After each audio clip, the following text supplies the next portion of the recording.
आयकर विधेयक में ट्रस्ट को गुमनाम दान पर कुछ कर छूट और रिफंड दावे की सुविधा भी। हेलो दोस्तों, आज हम लोग देखेंगे नया आयकर विधेयक में क्या है। तो जैसा कि लोकसभा में नया आयकर विधेयक कानून पारित हो गया है, तो विधेयक में टीडीएस पर कटौती दावों के लिए आयकर रिटर्न दाखिल करने की सुविधा और सभी धार्मिक और धर्मार्थ ट्रस्टों को गुमनाम दान पर मिली कर छूट बरकरार रखी गई है। इस साल फरवरी में पेश किए गए मूल आयकर विधेयक में इन प्रावधानों को हटाने का प्रस्ताव रखा था। नए आयकर में प्रावधान 187 में पेशा शब्द जोड़कर ऐसे पेशेवरों की जिनकी सालाना प्राप्तियां 50 करोड़ से अधिक हो निर्धारित इलेक्ट्रॉनिक भुगतान माध्यम अपनाने की सुविधा दी गई है। अब है कि परवर समिति की सभी सिफारिशों को जगह।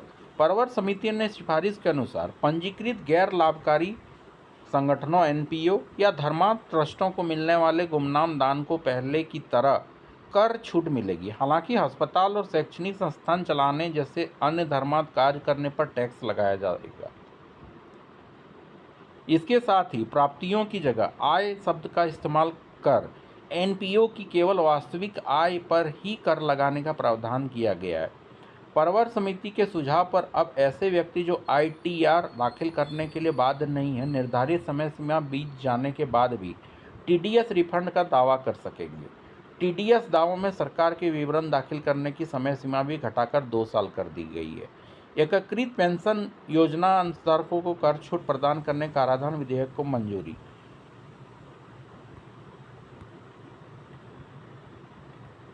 अब देखिए कि संशोधित में क्या है।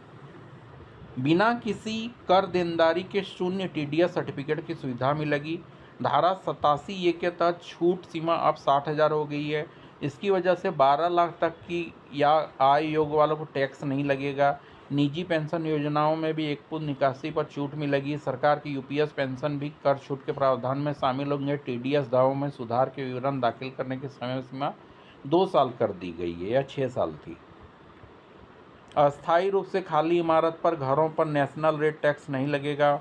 मकान की आय पर 30% मानक कटौती और नगरपालिका टैक्स को घटाने के बाद लागू होगी। किराए दर पर दी गई संपत्ति के लिए फ्री कंस्ट्रक्शन इंटरेस्ट की कटौती भी अब उपलब्ध होगी। व्यावसायिक प्रॉपर्टी को भी इस तरह से परिभाषित किया गया है क्योंकि जो इस्तेमाल न हो हाउस प्रॉपर्टी पर टैक्स नहीं लगेगा। इंटर कॉर्पोरेट डिविडेंड कटौती पुराने ड्राफ्ट में हटाया गया प्रावधान वापस जोड़ा गया है। चंदे पर छूट है। टीडीएस पर स्पष्टता है। एमएसएमई की परिभाषा है। नए बिल पर क्या असर होगा, तो यहाँ पे सब दिया हुआ है। खुद रहने वाली संपत्ति का क्या,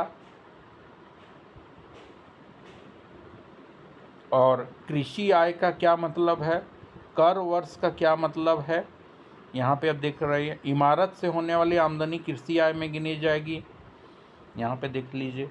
ठीक है, थैंक यू फॉर वॉचिंग।